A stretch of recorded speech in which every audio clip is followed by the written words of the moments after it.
Alright, so I want you all to try to convince me of a reasonable definition of flat. Perpendicular. Yeah, but I need like a math thing for flat, right? I want it to be in a plane, right? Perpendicular to the z-axis. So, oh, that's good. Where something's 0, right? Slope is 0. Perpendicular to the z-axis. Perpendicular to the z-axis. Plane. Okay, so certainly, yeah, a plane this way would be perpendicular to the z-axis.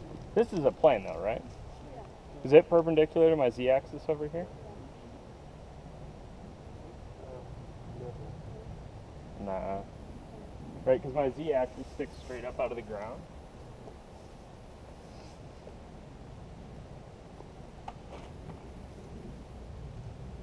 Okay. So my angle with that's definitely not 90 degrees, right? Even though this thing's flat, it's not quite. There's something reasonable about 0 slope. Could you say that any ray coming out, tangent to the surface, if they're all parallel with each other? Okay, so that's kind of reasonable. So you might think about like, if we looked from the duct this way, like there's a ray in my surface, right? Or maybe If the shortest distance between the 2 points is a straight line that's parallel to the plane. Oh, we could maybe operate with that definition, yeah. That would get us there, probably. It has to be a straight line. Let's see, so we could maybe say something like, if the shortest distance between any 2 points is in the surface. Right. Let's see. That'd at least rule out. Curvature. So that'd rule out concave things, right? Right. But like a sphere satisfies, like a filled-in ball would satisfy that definition. Okay. So would all of R3, right? It's a good thought, though. Yeah. Let me play with this ray thing a little bit. So from the duck, there's a ray, right? The direction the duck's looking. From Captain America here, there's a ray. And from the sheep here, there's a ray, right? Are those all the same slope? Or negative. Well, those two are opposites, right? What if I'm scared to touch the sheep, so I'm not going to. I'm going to touch the duck, so...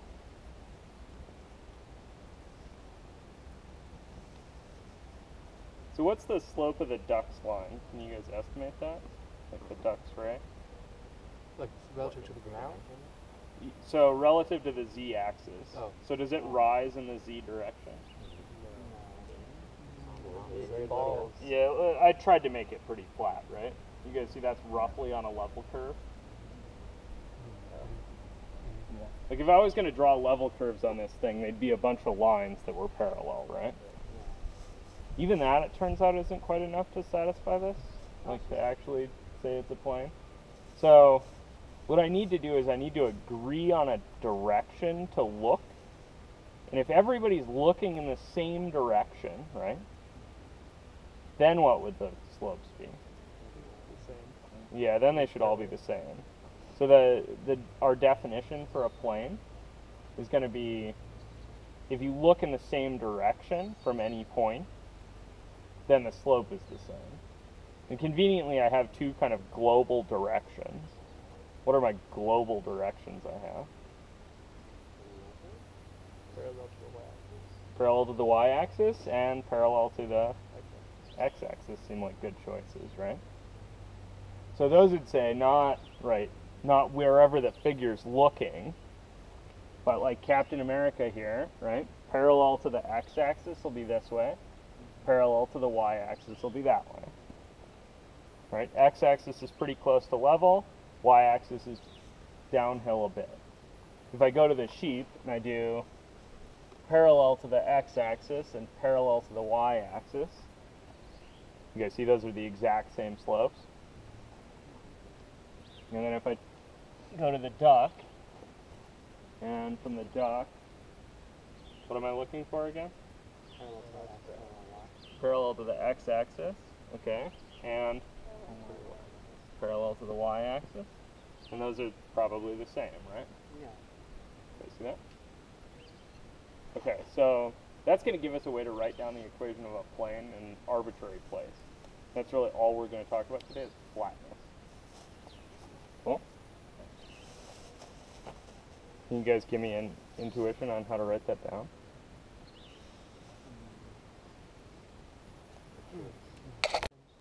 Okay. So let's see, I want to write down a function, right? So Okay, so there should be like f of y. f of x and y, right? Yeah. Okay. And what do you got to start with? 2 points. X plus j. Let me see. So with a line, right? What do you have with a line? What's the equation of a line in one dimension? Y equals Mx plus b, right? So that b is your starting point, right? What's that thing? y. It's the y-intercept. So here when I've got a plane in 3 dimensions, what's the place I want to start with? Yeah, I want to start with a z-intercept, right? Okay, so I'm going to say f of x and y is the z-intercept, right? Z naught, plus, and then this is where we're going to depart from a line.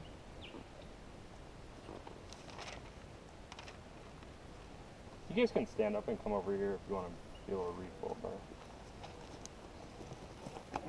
So, I think I and J was a good thought.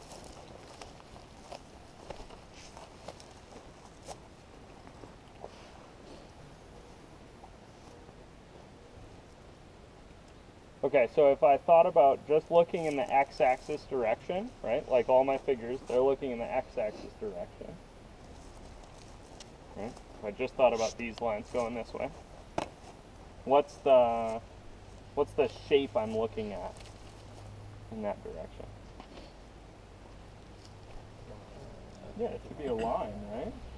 Okay, so I know that if I call out the y's, right, if I forget the j direction here, I should write down the equation of a line, right? So I should have my z naught plus some constant, like maybe, I don't know, CX. slope x times what? Times x. Times x, yeah?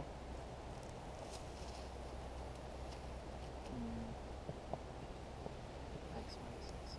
Oh, okay. Why would I do that? Oh, because you have 2? No. Because it might not be starting from like the origin. Yeah, I want to put this line through a point, right? So I'm kind of reminiscing about point slope form, right? So if I erase that part, this is point slope form in the x direction, right? Now I want to think about erasing this point part, and that's these lines, right? The ones that are coming downhill. So what should those look like?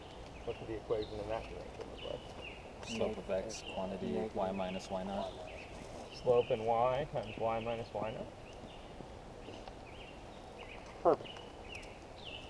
There's your equation for a plane.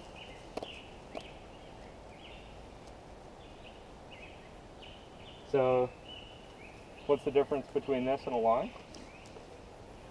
Z-intercept. Yeah, it's got an extra dimension, so it's got an extra slope, right? It's got a slope in the x direction and a slope in the y.